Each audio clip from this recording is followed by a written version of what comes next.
कैसा भी रुद्राक्ष हो ना, कैसा भी रुद्राक्ष हो, और आपका अगर व्यापार में दिक्कत आ रही है, मान लो कर्जा हो गया है, तकलीफ है, व्यापार नहीं चल रहा, दुख तकलीफें ज्यादा चल रही है, तो रुद्राक्ष घृत में डालो। गाय का घी होना चाहिए, नहीं तो तुम गौ माता की जगह भैंस माता का लिया, तुम्हारा कही है।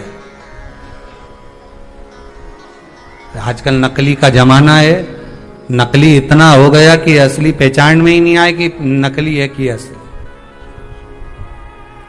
ये गांव में एक पढ़ा लिखा लड़का, उसकी नौकरी नहीं लग रही थी, तो गांव में सर्कस वाले आ गए, तो ये वहां चले गया, जाकर कहा भैया हमको यहाँ कोई काम दे दो, नौकरी दे दो। उसने कहा सर्विस तो मिल जाएगी, नौकरी मिल जाएगी, पर बात इतनी सी है कि तुमको बंदर के कपड़े पहनना पड़ेंगे और शेर के मुंह में हाथ देना पड़ेगा सर्कस में।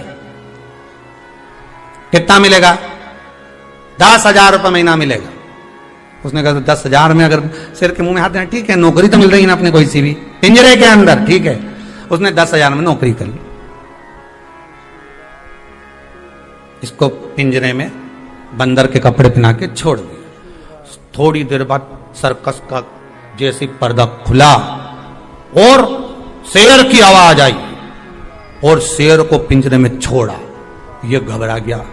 शेर इसकी साइड बढ़े, इसकी ओर आगे बढ़े, ये और पीछे हटता जाए, शेर और बढ़े, ये और पीछे हटता जाए, शेर और बढ़े, ये और पीछे हटता जाए। थोड़ी देर बाद जम के शेर लपेट कर उसके पास कूदा। कूदते से ही बोला घबरा मती, 10,000 में तू बंदर बना है, मैं 15,000 में शेर। क्यों घबरा? अब बताओ ना, शेर असली है ना बंदर असली है? असली ढूंढने जा रहे हो, असली मिले यहां तो असली मिले तो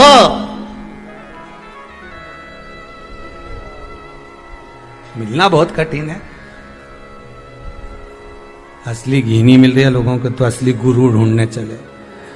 हम तो असली गुरु जी ढूंढने निकले हो। रामकृष्ण परमहंस जी से पूछा था स्वामी विवेकानंद जी ने, असली गुरु कितने?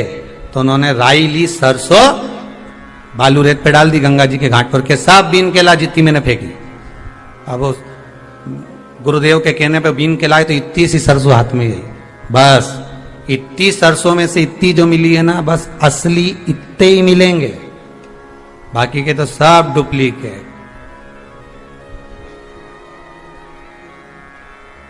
तो वो कहते हैं ना, सेठों में सेठ, सावरिया सेठ, बाकी के सारे डुप्लीकेट।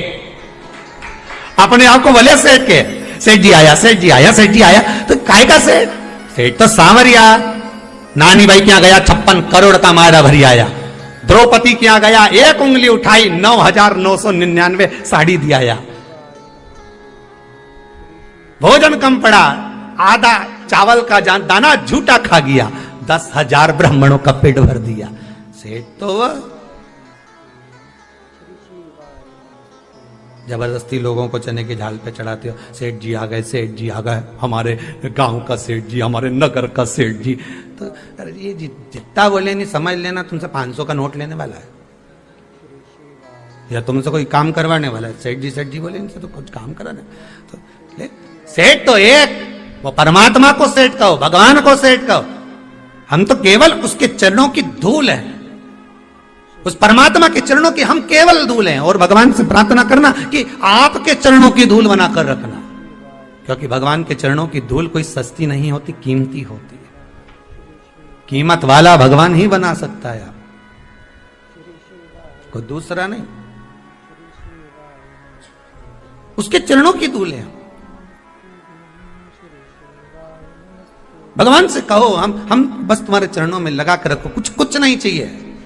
उस घृत को जो आपने रुद्राक्ष के अंदर रखा है, उस घृत से प्रयास करिएगा कि वो घृत कुछ मात्रा में थोड़ा सा भगवान शंकर को समर्पित होता रहे।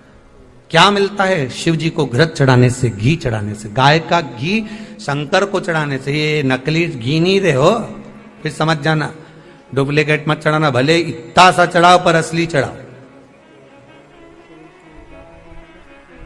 शिव महापुराण की कथा बड़ी विचित्र कथा, बहुत प्रेम से कहती है 10 साड़ियों का दान।